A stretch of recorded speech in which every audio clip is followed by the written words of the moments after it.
ஆகாஷவாணி.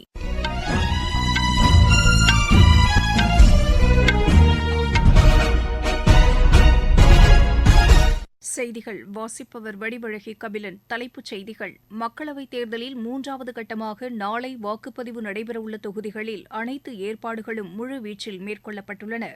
5ஆம் கட்ட தேர்தலுக்கு தாக்கல் செய்யப்பட்ட வேட்புமனுக்களை விலக்கிக் கொள்ள இன்று கடைசி நாளாகும். தமிழகத்தில் 12ஆம் வகுப்பு பொதுத் தேர்வு முடிவுகள் இன்று வெளியிடப்பட்டுள்ளன. ICSE 10 மற்றும் 12ஆம் வகுப்புகளுக்கான பொதுத் தேர்வு முடிவுகளும் இன்று இணையதளத்தில் வெளியிடப்பட்டுள்ளது. IPL கிரிக்கெட் போட்டியில் இன்று மும்பை, ஹைதராபாத் அணிகள் மோதுகின்றன. இனி விரிவான செய்திகள். மக்களவைத் தேர்தலில் 3வது கட்டமாக நாளை வாக்குப்பதிவு நடைபெறவுள்ள தொகுதிகளில் அனைத்து ஏற்பாடுகளும் முழுவீச்சில் மேற்கொள்ளப்பட்டு வருகின்றன. 3வது கட்டமாக 12 மாநிலங்கள் மற்றும் ஒரு யூனியன் பிரதேசத்தைச் சேர்ந்த 93 தொகுதிகளில் நாளை வாக்குப்பதிவு நடைபெறுகிறது. குஜராத் மாநிலத்தில் 25 தொகுதிகளிலும், கர்நாடகாவில் 14, மகாராஷ்டிராவில் 11, உத்தரப்பிரதேசத்தில் 10, மத்திய பிரதேசத்தில் 9, சத்தீஸ்கரில் 7, பீகாரில் 5, அசாம், மேற்கு வங்கத்தில் தலா 4 தொகுதிகளிலும் வாக்குப்பதிவு நடைபெறவுள்ளது. கோவா மற்றும் தாத்ரா நாகர் ஹவேலி, டாமன் அண்ட் டையூ யூனியன் பிரதேசத்தில் தலா 2 தொகுதிகளிலும் நாளை வாக்குப்பதிவு நடைபெறவுள்ளது. வெயிலின் தாக்கம் அதிகமாக உள்ளதால் வாக்காளர்களுக்கு தேவையான குடிநீர், நிழல்குடை உள்ளிட்ட அடிப்படை வசதிகளை உறுதி செய்யுமாறு அனைத்து தேர்தல் அலுவலர்களையும் தேர்தல் ஆணையம் கேட்டுக் கொண்டுள்ளது. மாற்றுத்திறனாளிகள், முதியோர் வாக்களிப்பதற்கு முன்னுரிமை அடிப்படையில் வசதிகள் செய்து தரப்பட வேண்டும் என்றும் அறிவுறுத்தப்பட்டுள்ளது. வாக்குப்பதிவையொட்டி அந்தந்த காவல்துறையினருடன் துணை ராணுவப் படையினரும் பாதுகாப்பு பணியில் ஈடுபட்டுள்ளனர். பதற்றமான வாக்குச்சாவடிகள் என கண்டறியப்பட்டுள்ள மையங்களில் கூடுதல் பாதுகாப்பு போடப்பட்டுள்ளதுடன் கண்காணிப்பு கேமராக்களும் பொருத்தப்பட்டுள்ளன. இதனிடையே மக்களவை 5ஆம் கட்ட தேர்தலுக்கு தாக்கல் செய்யப்பட்ட வேட்புமனுக்களை விலக்கிக் கொள்ள இன்று கடைசி நாளாகும். 6 மாநிலங்கள் மற்றும் 2 யூனியன் பிரதேசங்களைச் சேர்ந்த 49 தொகுதிகளில் 5வது கட்ட வாக்குப்பதிவு இம்மாதம் 20ஆம் தேதி நடைபெறவுள்ளது. இந்நிலையில் 4வது, 5வது கட்ட தேர்தலுக்கான பிரச்சாரம் விறுவிறுப்படைந்துள்ளது. ஒடிசா மாநிலம் பேகம்பூரில் பிரச்சாரம் மேற்கொண்ட பிஜேபி மூத்த தலைவரும் பிரதமருமான திரு நரேந்திர மோடி, நாடு முழுவதிலும் 6 கோடிக்கும் மேற்பட்ட மக்கள் ஆயுஷ்மான் பாரத் திட்டத்தின் கீழ் மருத்துவ காப்பீட்டு திட்டங்களை பெற்றுள்ளதாக கூறினார்.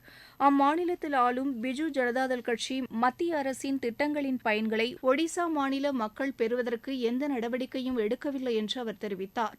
மத்திய அரசின் திட்டங்களை செயல்படுத்த மாநில அரசு தொடர்ந்து மறுத்து வருவதாகவும் பிரதமர் குற்றம் சாட்டினார். 70 வயதுக்கு மேற்பட்டவர்களுக்கு எந்தவொரு உத்தரவாதமும் இன்றி மருத்துவ காப்பீட்டு பயன்களை அளிக்க பிஜேபி நடவடிக்கை எடுக்கும் என்றும் அவர் கூறினார்.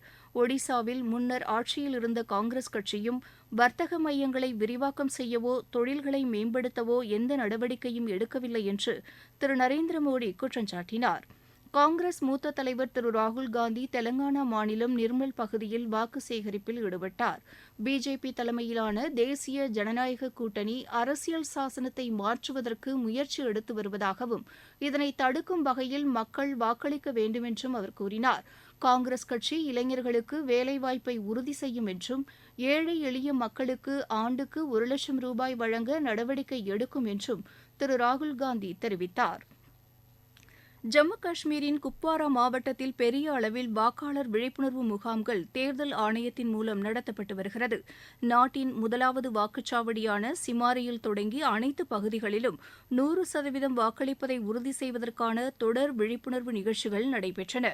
வாக்களிப்பது குறித்த விழிப்புணர்வு முதல் முறை வாக்காளர்கள், மாணவர்கள், சமுதாய தலைவர்கள், கலைஞர்கள் மற்றும் பொதுமக்களிடம் ஏற்படுத்தப்பட்டது. தேர்தல் நடைமுறைகள் குறித்த விழிப்புணர்வும் ஏற்படுத்தப்பட்டது.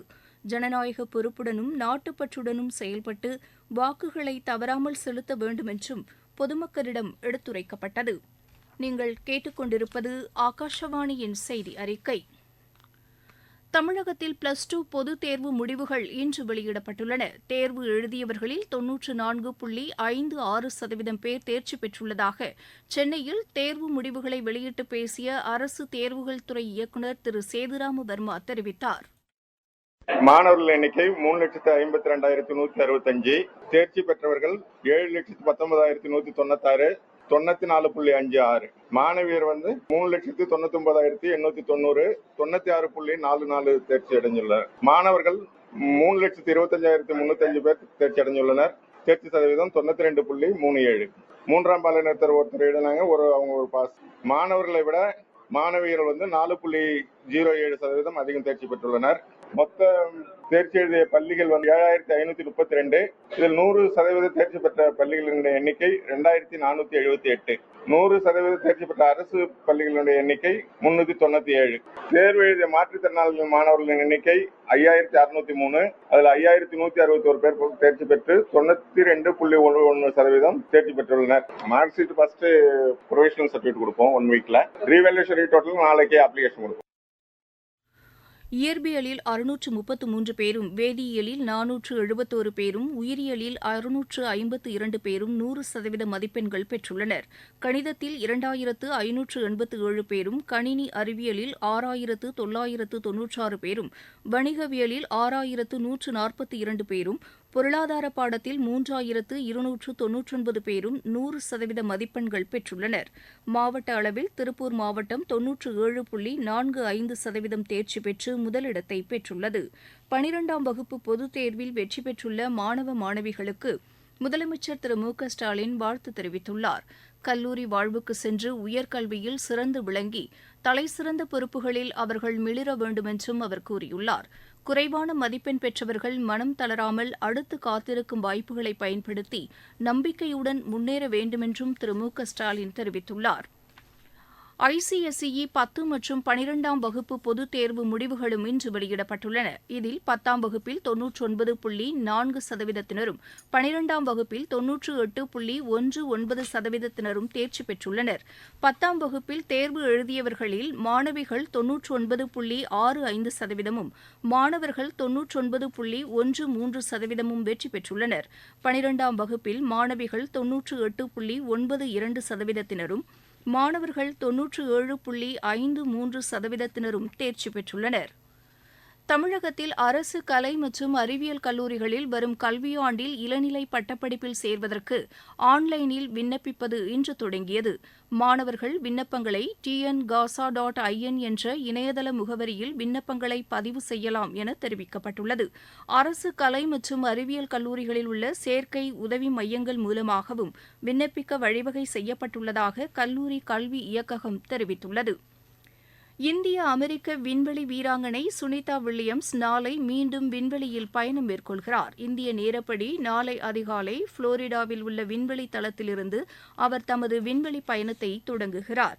இப்பயண திட்டத்தில் நாசாவின் சர்வதேச விண்வெளி மையத்திற்கு சென்று ஆய்வுகளை அவர் மேற்கொள்ள உள்ளார். தமிழ்நாடு, ஆந்திர பிரதேசம், தெலங்கானா, மகாராஷ்டிரா, கர்நாடக மாநிலங்களின் பல்வேறு பகுதிகளில் இன்று கடும் வெப்பநிலை நிலவக்கூடும் என்று வானிலை ஆய்வு மையம் தெரிவித்துள்ளது. நாட்டின் வடகிழக்கு பகுதியில் நாளை வரை கனமழைக்கு வாய்ப்பிருப்பதாகவும் அது கூறியுள்ளது. அருணாச்சல் பிரதேசம், அஸ்ஸாம், மேகாலயா, நாகாலாந்து, மணிப்பூர், மிசோரம், திரிபுரா ஆகிய மாநிலங்களில் அடுத்த 6 நாட்களுக்கு லேசானது முதல் மிதமானது வரை மழை பெய்யக்கூடும் என்று தெரிவித்துள்ளது. நாட்டின் வடமேற்கு மற்றும் மத்திய பகுதியில் அடுத்த 2 நாட்களுக்கு வெப்பநிலை 2 டிகிரி செல்சியஸ் அதிகரிக்கக்கூடும் என்றும் வானிலை ஆய்வு மையம் கூறியுள்ளது. IPL கிரிக்கெட் போட்டியில் இன்று நடைபெறவுள்ள ஆட்டத்தில் மும்பை அணி ஹைதராபாத் அணியை எதிர்கொள்கிறது. மும்பையில் இப்போட்டி இரவு மணி 7:30க்கு தொடங்குகிறது. இந்தியா, பங்களாதேஷ் அணிகளுக்கு இடையேயான 4வது மகளிர் டுவெண்டி கிரிக்கெட் போட்டி இன்று நடைபெறுகிறது. சிலட்டில் நடைபெறவுள்ள இப்போட்டி பிற்பகல் மணி 3:30க்கு தொடங்குகிறது. 5 போட்டிகள் கொண்ட இத்தொடரின் முதல் 3 போட்டிகளில் இந்திய மகளிர் அணி வெற்றி பெற்று தொடரை ஏற்கனவே கைப்பற்றியுள்ளது.